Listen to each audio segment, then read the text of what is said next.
When we bring our mind to the experience of our body in the moment,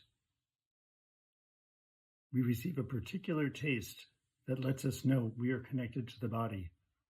And by remaining with that taste, our essential feelings come in, and then we have an activity that includes body, mind, and feelings. Then we're actually present. And in that presence, there's a definite taste. We know we are living in the moment.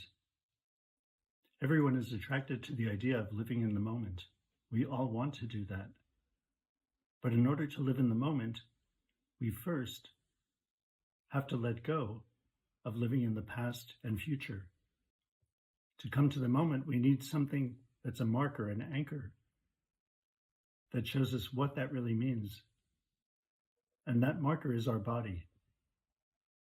Not thinking about the body, but simply the taste of being present in the body.